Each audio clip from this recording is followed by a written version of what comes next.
Será que a DeepSeek ela é melhor do que o ChatGPT? Será que é igual? Será que é superior? Será que é inferior? É sobre isso que a gente vai falar no vídeo de hoje. Fala, Guerreiro Jedi, professor Márcio Santos aqui, e hoje a gente vai falar a respeito de um Huawei que está acontecendo na internet aí por conta da DeepSeek, que é a nova inteligência artificial lá da China, né? Foi produzida lá pelos chineses para concorrer diretamente com a OpenAI, né? Que é a empresa responsável pelo ChatGPT, né? GPT. Então a gente vai analisar de fato como que essa inteligência artificial pode ser usada, se realmente ela é importante, se ela realmente é tão boa quanto, ou melhor, ou pior do que o nosso GPT, né, que a gente está tão acostumado já a usar e a falar. A gente vai fazer um comparativo e para isso eu vou te trazer aqui para minha tela. Eu preparei meio que uns testes de exaustão para poder comparar uma inteligência artificial com a outra e chegar no veredito para você. Né? Na visão de um desenvolvedor, de um programador, será que a DeepSeek ela é melhor do que o ChatGPT? Será que é igual? Será que é superior? Será que é inferior? É sobre isso que a gente vai falar no vídeo de hoje. Maravilha, então para você acessar o DeepSeek, né, você vai digitar deepseek.com, sem muito segredo, e aqui a tela inicial.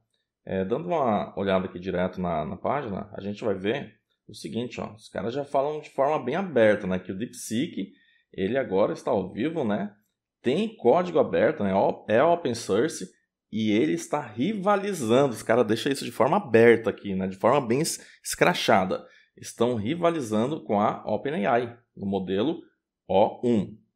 Está disponível ambiente web, app ou também por API. Parte legal que eu achei disso daqui, ó, é que eles têm código aberto. Veja que se a gente acessar aqui, ó, a parte de pesquisa, né, a gente vai direto para o GitHub dos caras e tem um código disponível ali para você dar uma olhada, dar uma manipulada, mexer, baixar, estudar, enfim. Então, isso daqui já serve para quebrar, né, todo o conceito ali de dominância da OpenAI com o ChatGPT, né, porque os caras abriram totalmente a estrutura deles assim, de aprendizado de máquina e tal, deep learning, é algo fantástico, principalmente para quem está estudando. Só que o foco meu aqui vai ser justamente ver o comparativo entre essa inteligência artificial e a inteligência artificial da OpenAI. Não coloquei outras IAs aqui para poder comparar, porque algumas outras até são interessantes, mas só que na minha visão, o GPT, né, o GPT, ele é muito mais evoluído a nível de raciocínio, quase perto do raciocínio humano, do que as outras IAs. Mesmo aquela do Google, né, o BERT do Google, ainda assim. Só falando a correção que o pessoal não é mais BERT, agora é Google Gemini, já tem um tempo que isso mudou. Eu só vi que eu tinha falado da forma anterior, né, pelo costume de falar da forma antiga, só vi isso depois que eu já tinha passado o vídeo lá para o editor fazer a edição.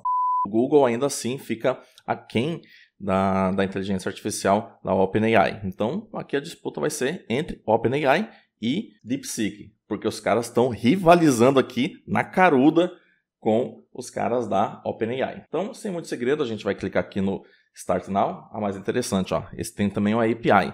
E se é gratuita, tá? A estrutura que é gratuita, então a API também tende a ter um preço bem acessível. Eu ainda não entrei para ver, mas acredito que seja mais em conta do que a da OpenAI. Fica a dica, depois eu gravo um vídeo específico mostrando como consumir uma API desse tipo aqui, tá bom? Então a gente clicando aqui no Start Now, ele vai te jogar para uma tela para você autenticar com o Google, tal, fazer o cadastro, enfim. Já fiz toda essa parte e estou com a outra guia aberta aqui, tá bom? Então, olha só. A estrutura aqui não tem muito segredo. Já tinha feito um teste aqui, ó, pedindo para ele escrever um texto sobre o que é a linguagem Java, só para ver o jeito que ele fazia, poder fazer um comparativo. Achei interessante, mas quero fazer algo do zero aqui contigo. Na outra guia, tem aqui também o GPT, na versão 4 ou Mini, tá? É a versão mais compacta. Mas a gente vai ver na prática se ele realmente atende aos requisitos de um programador ou não. Principalmente, aqui eu quero focar em um programador que está começando, um programador que está iniciando na carreira, né, que está aprendendo como programar, entendendo o que é linguagem de programação, entendendo o que é lógica de programação. Inclusive, se você se adequa nesse perfil, vou deixar aqui na descrição e no primeiro comentário fixado o link para o meu treinamento de lógica de programação. Se você começa a programar com lógica de programação, você domina qualquer linguagem, porque a lógica é a base de qualquer linguagem de programação. Se você começar por linguagens, você vai levar mais tempo, vai ficar mais preso também àquela linguagem. Se você começa da forma certa, que é pela lógica de programação, a tendência é você evoluir muito mais rapidamente dentro de qualquer linguagem que você venha a utilizar. Então, o link do meu treinamento de lógica de programação está aqui na descrição e no primeiro comentário fixado. Vamos lá, eu preparei aqui um documento que a gente vai usar como guia. Esse documento, deixa eu ver aqui onde que ele está. Está aqui. Esse documento a gente vai analisar mais ou menos a questão de velocidade. Não vou ali à risca, tá? Mas só quero ver o tempo geral que ele demora para poder me responder, a clareza da resposta, se ela faz sentido. E aqui o foco vai ser em dev, né? Resultados para devs. Se a informação que ele dá para a gente é uma informação profunda ou superficial, se ele aborda critérios de segurança, porque eu vou falar para ele gerar códigos de programação, e se ele coloca comentários, linhas de comentário mesmo, dentro do código, relevantes, que realmente ajudam a compreender o conteúdo futuramente quando a gente olhar de novo o código, enfim. E eu vou pedir também algo um pouco mais inusitado. Porque um programador tem o trabalho do quê? De programar. O programador ele tem que saber escrever código. Regra de negócio, o programador não precisa saber. Quem vai passar a regra de negócio é o dono da empresa, o patrão, né? O contratante, o PO vai passar a regra de negócio. E aí o programador entende aquilo com a ajuda do analista de sistemas e coda o sistema, né? Programa o sistema. Mas só que o programador não precisa saber, por exemplo, regras aqui, coloquei, né? Do Simples Nacional, que é uma modalidade de um enquadramento para empresas, né? Não precisa saber do método Simplex, que é utilizado em várias áreas da engenharia, inclusive na saúde. O programador tem que saber escrever código. Então, como que o programador vai escrever um código se ele não entende de um determinado assunto? Ele tem que entender pelo menos uma base, né? Pelo menos um pouco daquele determinado assunto que ele vai programar. Isso a gente chama de entender regras de negócio. Eu quero ver se as duas IAs conseguem explicar uma regra de negócio para uma pessoa que não entenda daquele assunto e fazer com que essa explicação se transforme no algoritmo, se transforme em um código de programação de fato. Vamos ver qual das duas consegue desempenhar essa tarefa com maior eficácia e eficiência. Bora lá. Vou começar aqui perguntando coisas bem básicas sobre programação em si, tá? Crie um algoritmo em JavaScript. JavaScript. Melhor, vou colocar uma linguagem um pouquinho mais pesada. Em Java, com orientação a objetos, mostrando o cadastro, ou melhor, para o cadastro de um usuário com nome, e-mail, senha. Não faça vínculos com banco de dados por enquanto. Gere o código. Vamos lá. Primeiro, questão de velocidade. A velocidade está mais ou menos parecida com aquela que o GPT faz para a gente, né? Então, nesse critério está tranquilo. Vamos ver aqui. Ok, classes privadas, perfeito. Classe maiúsculo, certinho. Isso daqui é coisa trivial, né? É até estranho não colocar. Apontou os getters e setters. Perfeito. Ok. Veja que ele já colocou também os comentários. Nem pedi para ele colocar, mas isso aqui é meio que automático, né? Certo. Olha só. Fazendo aqui o cadastro, né? Como não vai ter banco de dados, o cadastro está de forma local mesmo, né? Tipo, fechou o programa, ele para de funcionar. Mas tudo bem. Eu pedi para ele não vincular com o banco de dados. Gostei que ele colocou uma explicação no final do código. Olha só. Explicando o que é classe usuário, o que é classe cadastro usuário e a execução em si e os arquivos que podem ser gerados. Legal. Eu vou copiar a minha própria pergunta e vou no GPT para poder comparar. Vamos ver, né? Será que vem alguma coisa interessante? Olha só. Aqui já trabalhou com a outra pegada. Trabalhou com a opção do usuário digitar alguma coisa. Ó. Tem aqui o scanner, né? A opção de colocar em arrays. Beleza? Então o código ficou um pouquinho mais extenso. Getters e setters, normal. Comentários, tranquilo. Tratou como lista. Esse código aqui ficou interessante, hein? Porque ele não considerou apenas um usuário, então um sistema mais fechado. Ele deu a possibilidade de trabalhar com uma lista de usuários, né, com array, ou uma matriz, se fosse o caso aqui. Tranquilo. A organização assim está de boa, né? Não tem muito segredo quanto à estrutura do código. Exibindo dados na tela, perfeito. Explicação do código. Como rodar. Aqui só faltou, se fosse um usuário totalmente leigo, né, se fosse um programador iniciante, faltou informação assim do tipo, salve o arquivo com tal nome e tal, coisinhas mais triviais.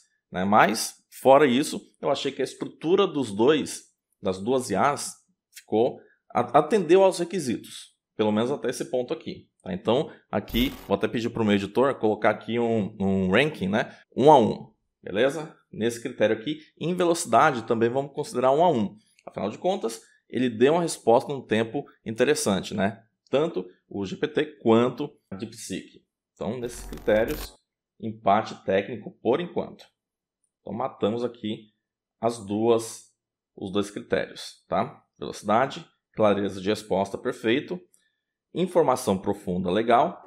Segurança, os dois trabalharam ali com a linha de tratar esse critério de segurança através dos getters e setters. Não tem como aprofundar muito mais em segurança sem envolver banco de dados aqui, né? Sem envolver ali uma arquitetura MVC, por exemplo, e tal, né? Que era algo um pouco mais direto. Mas nos critérios de segurança, eu estava esperando que ele fizesse alguma coisa de getters e setters, no mínimo. E os dois fizeram. Perfeito.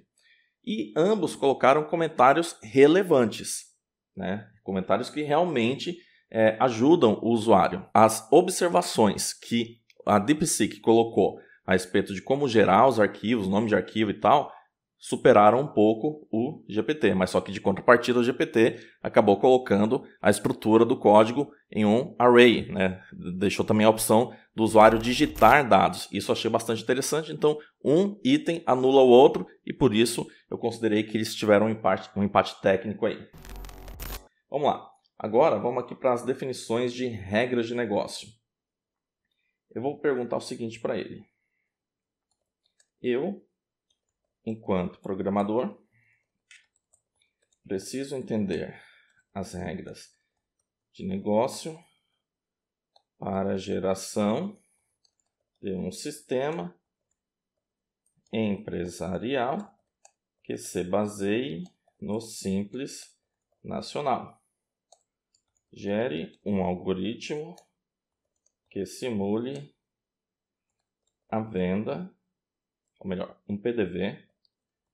PDV é um ponto de venda, tá? Então você vai na padaria, tá? Tem lá um computador, vai no mercado, tem vários computadores, cada um desses computadores a gente chama de ponto de venda, tá? É um algoritmo que simule um PDV realizando uma venda. Desconsidere bancos de dados. Então aqui eu quero ver se ele tem essa capacidade. Vamos lá. Começando aqui pelo Deep. Eu vou gerar um novo chat só para ele não ficar viciado, tá? Gerei aqui. Aqui. Vamos gerar um também. Olha só.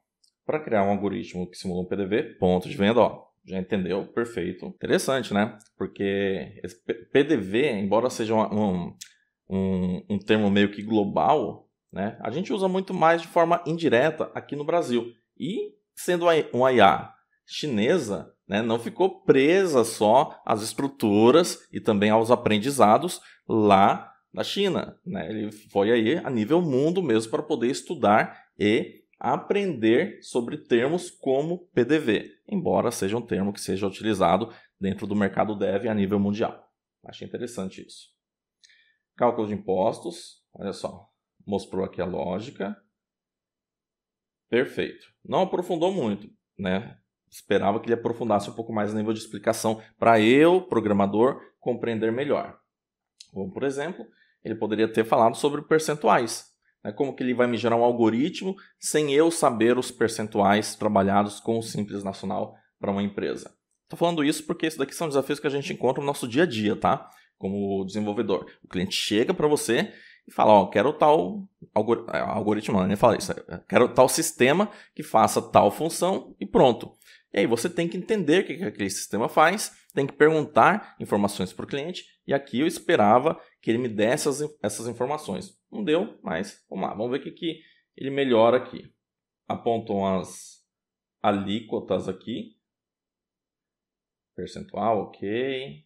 Perfeito. Gerou em Java, né? Simulou uma venda simples ali e explicou o código. Tá? Ah, tá. Aqui ele falou que é para uma venda de 6%. Só que para quem tem empresa, né, no Simples Nacional, 6% é só uma das alíquotas. As alíquotas variam aí de 4% até 15%, se eu não me engano, dependendo do enquadramento, do anexo ao qual a empresa está vinculada dentro do Simples Nacional. Tem vários critérios aí, tá? Não vou entrar nesses pontos de contabilidade porque fogem bastante aqui do meu escopo. Eu conheço o básico por já ter feito muitos sistemas assim para clientes e também porque a minha empresa, né, está dentro do Simples Nacional, então eu conheço o padrão para a minha empresa, né? Mas só que tem vários outros padrões que eu também não domino, já porque não preciso, porque não tem a ver com a minha empresa em si, tá? Vamos ver. Aqui tá ok, vai. Dá uma notinha 8, 9 para esse algoritmo aí. Aqui ele gerou, deixa eu ver. Primeiro a explicação, legal. Olha só, aqui ele falou que vai de 4 a 11,61%. Na verdade vai até 15%, tá? Isso daqui eu sei porque a empresa que cuida da minha contabilidade falou isso para mim. Então, nesse ponto aqui o GPT já deu uma vacilada. Vamos ver. Ok, perfeito. Olha só, aqui ele só jogou a linguagem, né? Ele não especificou detalhes para a gente. Se bem que aqui dá para ver que ele fez em Python, né? Aqui só por esse def aqui, pela estrutura, falta de ponto e vírgula, já dá para a gente perceber qual linguagem que é. Por isso que é importante você dominar a lógica de programação, porque você vai bater o olho em algumas estruturas, você vai saber o que ela faz, mesmo sem nem saber a linguagem. Né? Aqui eu conheço Python, né? Trabalho com Python, dá para perceber. Mas se você dominar lógica de programação, você vai ver linguagens que você nunca olhou antes e você vai saber o que está acontecendo. Por isso que lógica é a base para se tornar um bom programador. Ok, fez a simulação aqui também. Trabalhou com percentuais, simulou alguns produtos. O código ficou tão limpo quanto o outro, né?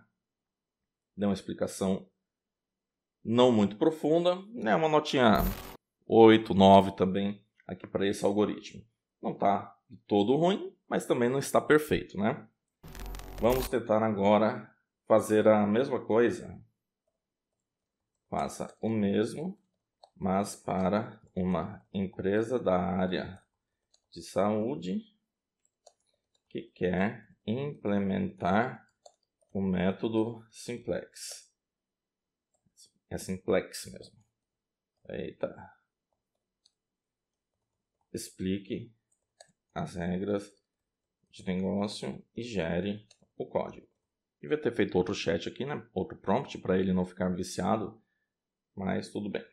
Então aqui vou fazer a mesma coisa, não vou gerar outro prompt. Aqui está em regra de negócio. Olha só, aqui ele já está falando que vai de 6 a 17. Então tá vendo que deu uma demência ali, o GPT, né? Ele errou os cálculos. É 17.2. Algoritmo, gerou código, trabalhando com funções, mesmo esquema, vetores simulados ali, né? Perfeito. Esse método Simplex ele tem a ver com a parte de engenharia, tá? Não engenharia estrutural, engenharia de resolução de problemas, que eu quero dizer. Então é uma fórmula matemática. Ok. O código não está ruim. Está interessante. Vamos ver aqui. Bom, aqui é a primeira parte, né? Nossa, agora que eu escrevi errado lá, entenderam. Perfeito. Nesse ponto, a informação do GPT foi muito mais parruda, né? Eles colocaram uma tabela mostrando ali questão de impostos e tal. mas eu estava falando do método simplex e ele misturou a questão de faturamento com o método simplex, uma coisa só, mas eu entendo que isso daqui foi porque eu acabei usando o mesmo prompt. Então, tudo bem. Vamos dar uma colher de chá para ele, tá?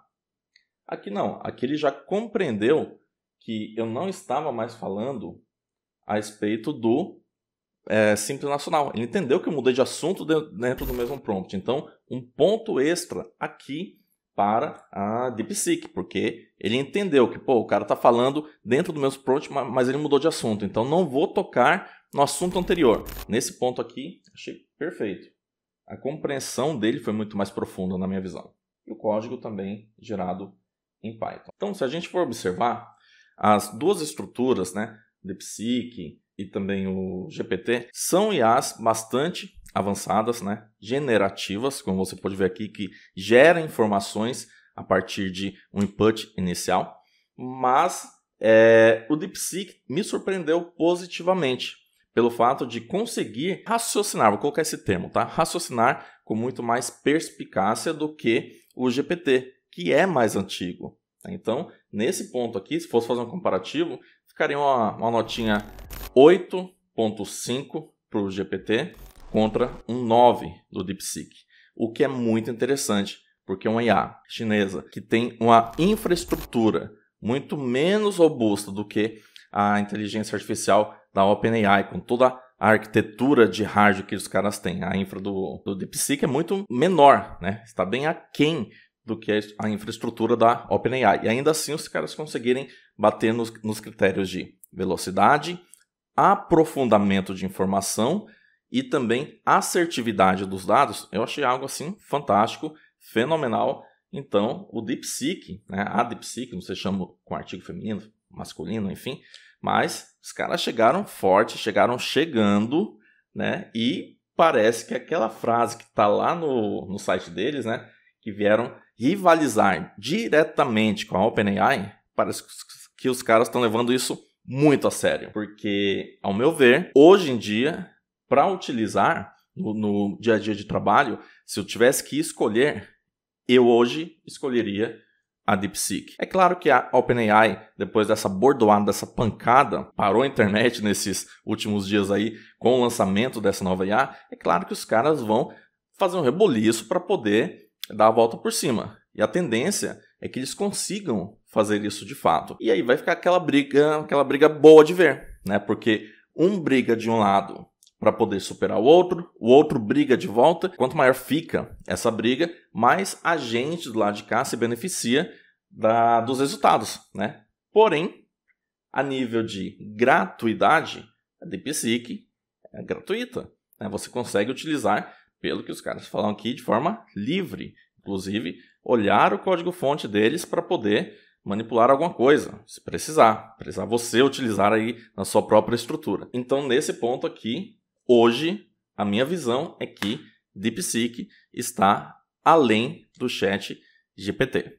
tá? Hoje. Ah, mas eu estou assistindo esse vídeo aqui 3 meses depois e não está assim. Pois é, mas hoje, na minha visão, é isso que está acontecendo. E se a OpenAI não abrir o olho, rapaz, o negócio vai ficar feio para eles, tá? Se você chegou até aqui e não curtiu esse vídeo, cara, você tá marcando bobeira, tá dormindo na selva, clica para curtir, se inscreve aqui no canal e não deixa de aproveitar o acesso ao meu treinamento de lógica de programação, que é a base para você se tornar um programador. O link está na descrição e no primeiro comentário fixado. Fechou? Grande abraço e que a força esteja sempre com você.